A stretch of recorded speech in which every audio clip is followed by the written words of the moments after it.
समाज सेवा, खास करके शिक्षा क्षेत्र में काम करते हुए, विभिन्न शासकीय दायित्वों को निभाते हुए देश की प्रथम नागरिक इस नाते से आप सुशोभित किया है। मैं इसके लिए आपका बहुत बहुत अभिनंदन करता हूं। मैं अपनी ओर से हरियाणा की 3.25 करोड़ जनता की ओर से और हरियाणा सरकार की ओर से आपका बहुत बहुत अभिनंदन करता हूं। आज उपाधि प्राप्त करने वाले हमारे युवा वैज्ञानिक, उनको भी मैं बहुत बधाई देता हूं, क्योंकि जब हम शिक्षा प्राप्त करने के लिए यहां आते हैं तो हमारे मन पर एक वाक्य अंकित रहता है, शिक्षार्थ आइए, सेवार्थ जाइए। अभी तक हमारा शिक्षा का ये समय चल रहा था, आज इसका दीक्षांत समारोह है, आज हमको डिग्रियां मिली हैं, हमको मेडल मिले हैं। ये शिक्षा पाने का, ज्ञान प्राप्त करने का एक प्रमाण है। लेकिन सेवा करने का काम आज हमारा शुरू हो रहा है। जिस सेवा के लिए हमको आज से जनता में जाना है, विभिन्न प्रकार से उनकी सेवा करनी है, तो हमारा जो कार्य है, हमारा जो काम है, सेवा को वास्तव में वो प्रमाण होगा हम किस प्रकार से जाकर के अपने मातृभूमि की सेवा करते हैं, अपने कृषक समाज की सेवा करते हैं, हरियाणा की सेवा करते हैं, देश का नाम कैसे ऊंचा बढ़ाते हैं। क्योंकि ये हरियाणा कृषि विश्वविद्यालय ये 1970 में स्थापित हुआ था, और जिस समय स्थापित हुआ था उस समय देखा जाए तो हरियाणा बना ही बना था। हरियाणा का बहुत बड़ा भाग मरुस्थलीय विभाग था, और जो हमारा अन्न था, उस समय अन्न की जो उपज थी वो बहुत ही कम थी, और लगभग 26 लाख मीट्रिक टन उस समय की उपज थी। आज हरियाणा कृषि विश्वविद्यालय जैसे संस्थान और इसके साथ जुड़े हुए अन्य संस्थान, इनकी सबकी मेहनत, आप लोगों का सबका नया अनुसंधान, नई नई पद्धतियां, कृषक को जैसा आपने जागरूक किया, नए नए बीज, नए नए और जो उपक्रम आपने किए, जिसका परिणाम स्वरूप आज हम कह सकते हैं कि हरियाणा देश में, सारे देश का जो अन्न भंडारण का काम है, दूसरे स्थान पर आकर 183 lakh metric ton, 183 lakh metric ton ये उपज हरियाणा करता है। तो एक प्रकार से जब देश में अन्न का संकट था, लगता था कि हमारे यहां देश की आबादी को कौन इतना अन्न को पैदा करके खिलाएगा। तो जो हरित क्रांति थी, उस हरित क्रांति में मैडम हरियाणा जो है उस समय इसने अपना स्थान एक ऐसा बनाया। पंजाब और हरियाणा दो ही प्रदेश ऐसे थे कि सारे देश भर के लोगों का पेट की जो भूख की जो एक प्रकार से मिटाई थी। और आज हम कहते हैं कि हम आत्मनिर्भर हैं। न केवल देश अन्न में आत्मनिर्भर है, बल्कि ये कहा जाए कि आवश्यकता पड़ने पर दूसरे देश जहां अन्न कम होते हैं उनको निर्यात भी हम करते हैं। तो मित्रों, ये लगातार बढ़ता हुआ जो इस विश्वविद्यालय का स्वरूप, और इस स्वरूप के साथ साथ एक घटना और मुझे याद आती है कि 1991 में इस हरियाणा कृषि विश्वविद्यालय का नाम चौधरी चरण सिंह जी के नाम पर रखा गया था। चौधरी चरण सिंह जी किसानों के मसीहा हम कह सकते हैं। एक वित्त मंत्री जब अपने देश के जो थे, तो बहुत बड़े बड़े काम उन्होंने किए। नाबार्ड की स्थापना ये चौधरी चरण सिंह जी ने की, और नाबार्ड के कारण से आज देश का जो ग्रामीण क्षेत्र है उसकी जो आगे प्रगति हो रही है, नाबार्ड का उसमें अपना बहुत बड़ा स्थान है।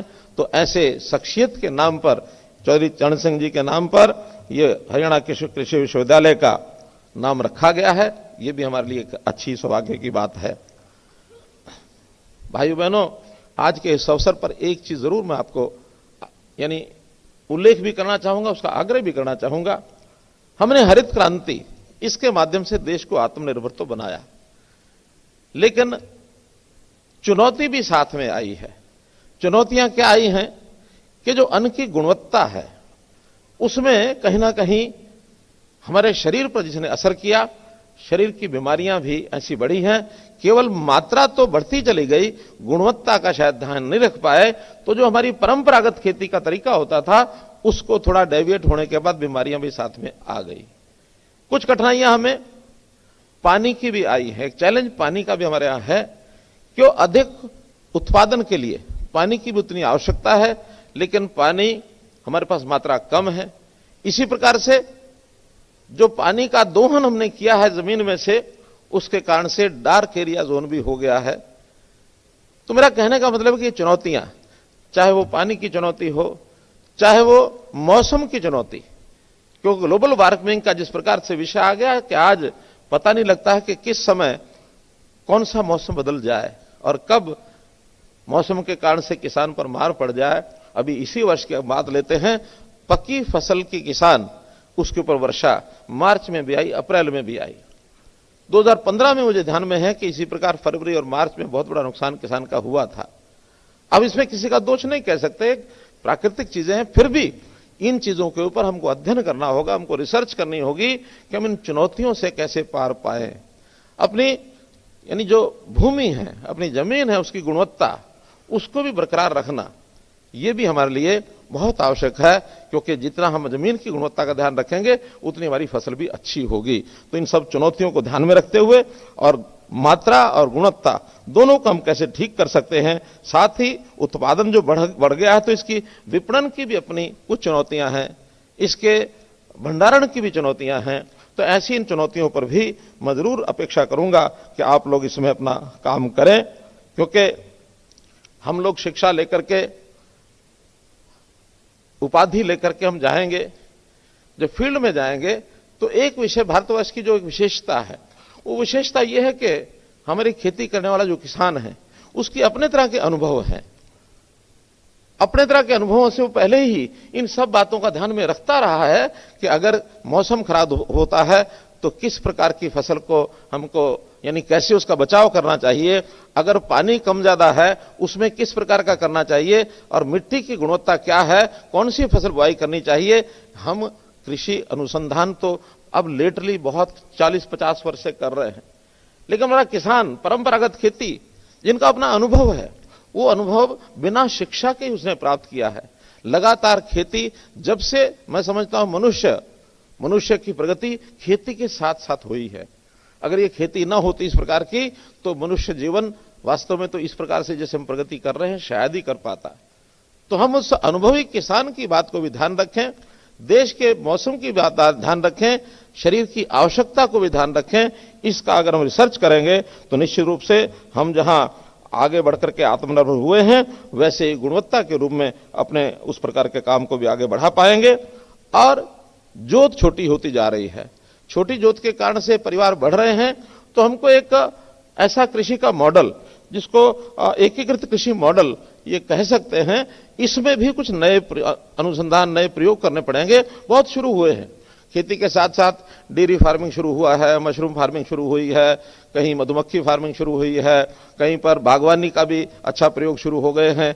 तो ऐसे नए प्रयोग, उनको भी हमको साथ में लाना चाहिए, और उससे खेती की, किसान की जो आय डबल करने का हमारा जो संकल्प है उसको हम कैसा पूरा करें, इसको जरूर ध्यान करें। अच्छी बात यह है कि हिसार में ही लुआस यूनिवर्सिटी ये भी इस पर काम कर रही है, पशुपालन के ऊपर बहुत काम हो रहा है। अभी हम पीछे आज राष्ट्रपति महोदया के साथ जो प्रातःकाल का कार्यक्रम था एनडीआरआई में, करनाल में वो कार्यक्रम था, तो दुग्ध उत्पादन में बहुत बड़ा काम एनडीआरआई के माध्यम से सारे देश भर में हो रहा है। तो वो एक अपना अलग से ये फील्ड है। यहाँ महाराणा प्रताप बागवानी यूनिवर्सिटी हमने करनाल में अलग से बनाई है, तो और सब संस्थान, इवन इजराइल के जो एक्सीलेंस सेंटर्स हैं वो भी हमने बनाए हैं, ताकि किसान को कृषि के माध्यम से कैसे उसको आमदन उसकी अच्छी की जाए, मात्रा बढ़ाई जाए। बहुत से ऐसे फील्ड हैं, क्षेत्र हैं। मैं तो चाहूंगा कि इस पर भी ज्यादा ज्यादा अनुसंधान करके हम आगे बढ़ें। माननीय राष्ट्रपति महोदया को मैं इतना ही निवेदन करूंगा कि हरियाणा में मुझे खुशी है इस बात की कि इतना जो कार्यकाल इनका अभी तक हुआ है, तीसरी बार हरियाणा में आज आप आ रही हैं। आपका जो हमको इतना आशीर्वाद मिल रहा है, लगातार इसी प्रकार का आशीर्वाद आपका हमें मिलता रहे। हम अपने प्रदेश की प्रगति करेंगे ही, हम आगे बढ़ेंगे, और आगे बढ़ते हुए देश के अंदर जो हमारा योगदान है हम पहले से भी प्राप्त कर रहे हैं, लगातार इसमें बढ़ेंगे। अभी एक नारा बोला जा रहा था, हमारे कुल सचिव जी ने जो नारा बोला, कुलपति जी ने, कि जय जवान जय किसान जय अनुसंधान जय विज्ञान जय अनुसंधान, मैंने कहा यहां जय पहलवान ये भी जोड़ा करो। बहुत बहुत धन्यवाद, बहुत बहुत आभार।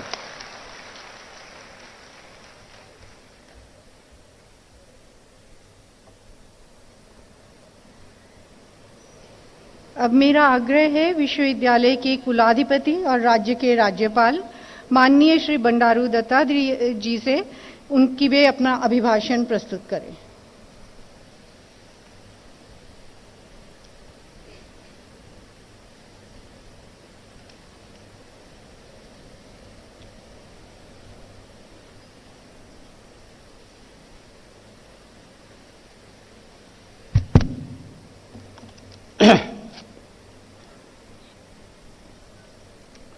माननीय राष्ट्रपति श्रीमती द्रौपदी मुर्मू जी, माननीय श्री मनोहर लाल जी मुख्यमंत्री हरियाणा, जयप्रकाश दलाल जी कृषि मंत्री, अभी उपस्थित मंत्रीगण, अधिकारीगण, सारे विद्यार्थी और मीडिया के बंधु, आज मुझे बहुत ही प्रसन्नता हो रही है। हमारे माननीय राष्ट्रपति महोदय हमारे लिए यह अपार हर्ष का विषय है। हमारे अनुरोध पर आपने थोड़े ही समय में अपने अत्यंत व्यवस्थित कार्यक्रम के बावजूद हमारा निमंत्रण स्वीकार कर हम सभी को गौरवान्वित किया है। आप तप, त्याग, निष्ठा, कर्म और निष्काम सेवा की साक्षात मूर्ति है। जीवन में अनेक उतार चढ़ाव के चलते आपने कभी भी जीवन मूल्यों से समझौता न करके सदैव गरीब जनजाति समाज की भलाई के लिए आगे बढ़कर काम किया है। इसके लिए देश बहुत गर्व महसूस करती है। मैं एक बार पुनः माननीय राष्ट्रपति महोदय का हरियाणा की पावन धरा पर पधारने के लिए पूरे प्रदेशवासियों की तरफ से सहृदयपूर्वक धन्यवाद देता हूं।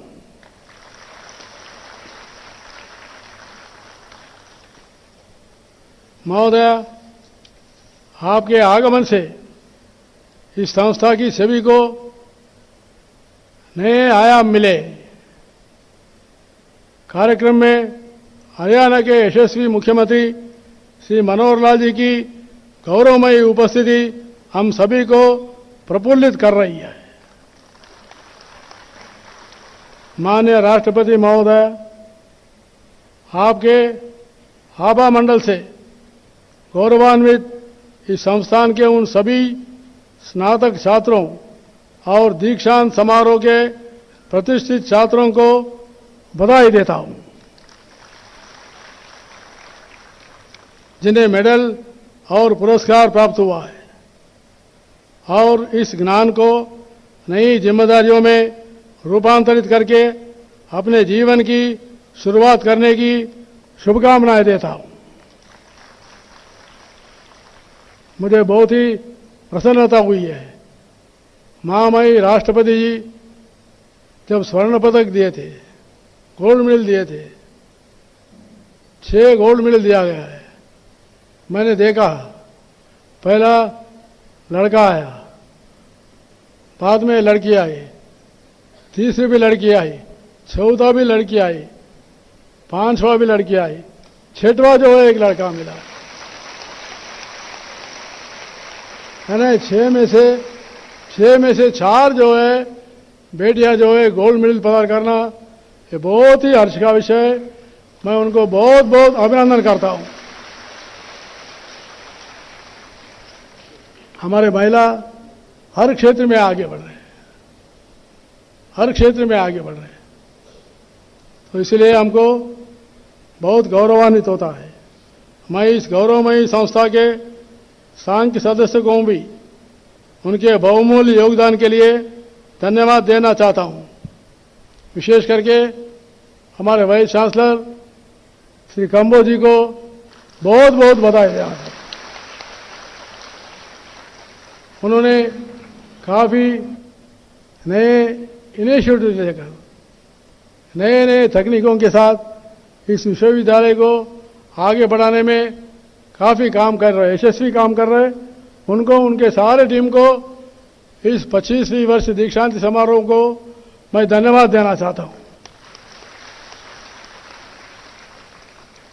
नई शिक्षा नीति के तहत इस संस्थान के छात्रों को ज्ञान, कौशल, नवाचार, शोध और मूल्य प्रदान करने में उनके अथक प्रयासों में हमारे समाज के भविष्य को सुधारने में सहायता की है।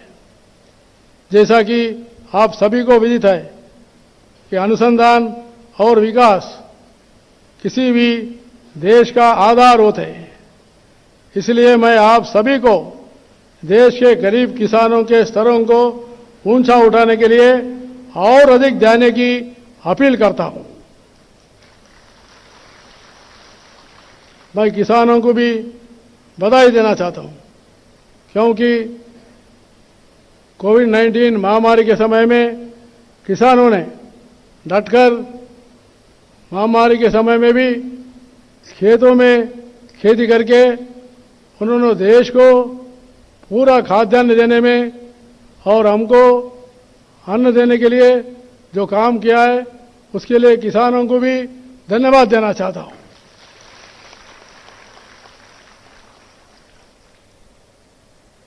हमें नवाचार को प्रोत्साहित करके उत्पादन बढ़ाने के लिए तकनीकी और क्षमताओं के साथ कार्य करना चाहिए। माननीय राष्ट्रपति जी, मुझे आपके समक्ष ये बताते हुए गौरव का अनुभव हो रहा है कि चौधरी चरण सिंह हरियाणा कृषि विश्वविद्यालय भारत के कृषि विश्वविद्यालयों में 5वां रैंक में आज खड़ा हुआ है। पिछले कुछ समय में ही चौधरी चरण सिंह हरियाणा कृषि विश्वविद्यालय ने समय की मांग के अनुसार कार्य करते हुए मेन कैंपस में मत्स्य विज्ञान और बायोटेक्नोलॉजी के 2 नए कॉलेजों की स्थापना की है। विश्वविद्यालय ने गुड़गांव में कृषि उद्यमिता एवं व्यापार प्रबंधन संस्थान की भी स्थापना की है। इसी तरह से प्राकृतिक एवं जैविक कृषि के बढ़ावा देने के लिए विश्वविद्यालय ने दीनदयाल उपाध्याय उत्कृष्ट केंद्र के। नमस्कार, इंडिया न्यूज हरियाणा देख रहे हैं। यहाँ पर मैं हूं आपके साथ सीमा चौधरी और चलिए खबरों की ओर रुख करते हैं। इस वक्त की बड़ी खबर आपको बता दें तो अहम खबर इस वक्त की, जहां जंतर मंतर से जाएंगे से आगे बढ़ेंगे अब पहलवान। बड़ी खबर इस वक्त की आपको बता दें, जहां पहलवानों का धरना प्रदर्शन लगातार जारी है और अपनी मांगों को लेकर के अडिग नजर आ रहे हैं। हालांकि जंतर मंतर पर पहलवानों का जो धरना है वो जारी है। वहीं आपको बता दें, पहलवानों ने सबसे समर्थन की मांग भी की है। पुलिस पर एफआईआर दर्ज न करने का आरोप भी लगाया गया है। डब्ल्यूएफआई अध्यक्ष ब्रजभूषण पर एफआईआर दर्ज करने की मांग भी की गई है। हमारी लड़ाई ब्रजभूषण के खिलाफ है, पहलवान के द्वारा यह बयान दिया गया। तो सुप्रीम कोर्ट का रुख करेंगे अब पहलवान, जहां आपको बता दें सबूत नहीं मिले तो हमारे खिलाफ एफआईआर दर्ज कर दे, इस तरह का बयान भी दिया गया है। तो जंतर मंतर पर लगातार पहलवानों का धरना प्रदर्शन जारी है। वहीं दूसरी तरफ आपको बता दें कि अब सुप्रीम कोर्ट का रुख एहतियात करने वाले हैं यहाँ पर तमाम पहलवान। अब पहलवानों के समर्थन की मांग भी की जा रही है। पहलवानों के द्वारा समर्थन की मांग की जा रही है लगातार कि उनको समर्थन दिया जाए। हमारे कुछ ऐसे लोगों ने हमारा जो माइंड है वो मैनिपुलेट किया, कुछ गलत लोगों का हमने मात मान ली, जिससे हमारा पूरा धरना खराब हुआ। हमारी खाप पंचायतें आई, हमारे जो और भी हैं माने जाने वो आए। हमने किसी को नहीं आने दिया कि हमारा जो मंच है वो पॉलिटिकल नहीं है। हम सिर्फ हम उनकी बातों में आके हमने किसी की रिस्पेक्ट नहीं रखी। हमारी गांव से उठ के खाप पंचायत आ रही थी, हमने उनकी रिस्पेक्ट नहीं रखी। सिर्फ उन लोगों की बातों में आकर के हमारा पूरा धरना खराब हो गया। लेकिन अब हम ऐसा नहीं करेंगे। अब हम पूरे कुश्ती जगत हाथ जोड़ के विनती करते हैं कि जितने भी हमारे खाप पंचायत है, बड़े बुजुर्ग हैं, हमारे साथ आओ, जितने भी पॉलिटिक पार्टीज हैं, खिलाड़ी हैं, पॉलिटिकल पार्टीज कोई यहाँ के अपना झंडा लेके थोड़ी आएंगे कि vote for this, vote for that. वो इसीलिए तो आएंगे हमारी हालात देख के कि ये एथलीट जो है कितने दुखी हो रहे हैं, पहलवान कितने दुखी हो रहे हैं, उनका हमारे सपोर्ट करने आ रहे हैं। जैसे मेडल लेके हम आते हैं तो हमें एयरपोर्ट रिसीव करने आते हैं, हमारा स्वागत करते हैं, वैसे ही हमारा परेशानी में आ रहे हैं तो हम क्यों मना करें। हम एक पहलवान पूरे देश का है, जब झंडा लेके भागता है तो पूरे देश के लिए मेडल जीतता है। वो ये नहीं है कि किसी एक पार्टी के लिए जीतता है या किसी एक पर्सन के लिए जीतता है, हम पूरे देश के हैं। तो अभी कोई भी आएगा हम बिल्कुल मना नहीं करेंगे। तो WFI का प्रदर्शन लगातार जारी है, पहलवानों का प्रदर्शन लगातार जारी है और इसको लेकर के आपको बता दें कि महावीर फोगाट ने क्या कुछ कहा है वो भी आपको सुनवाएंगे। मेरी न तो बात हुई मैं तो जो कल ही शाम को जो आपके जो मीडियम का टीवी के माध्यम से पता लगा अभी धरना पर बैठे, लेकिन मेरी बात आज फिर संपर्क किए, मेरी बात नहीं हो रही, उठा नहीं रहे हैं। और ये बात पूछ कर कि क्यों धरना पर क्या मकसद है, क्यों बैठे हैं, तो उनसे बात करके जो सारी बात बताऊँगा। देखिए वो तो जो मिलने बाद बात करने बाद में पता चलेगा, कमेटी उठाया नहीं कि भाई आपको वैसे में बात करके बताऊँगा। और वहीं पहलवानों के धरने को लेकर के भूपेंद्र सिंह हुड्डा भी बोलते नजर आए, क्या कुछ उन्होंने कहा आइए आपको सुनाते हैं। हमारे खिलाड़ी वहाँ बैठे हैं, दिल्ली में फिर धरने में बैठे हैं, उनके साथ जाती हो रही है, आज उनकी सुनवाई नहीं है। जिन खिलाड़ियों ने पूरे देश में और हमारा नाम ऊंचा किया है, पूरे देश का, खाली हरियाणा का नहीं, पूरे देश का, हर में उनके लिए न्याय नहीं है तो उनकी सुनवाई होनी चाहिए, तुरंत उसके ऊपर एक्शन लेना चाहिए। हमारे खिलाड़ी वहाँ। और इन्हीं खबरों के साथ इस बुलेटिन में बस इतना ही। बने रहिए इंडिया न्यूज हरियाणा के साथ। नमस्कार।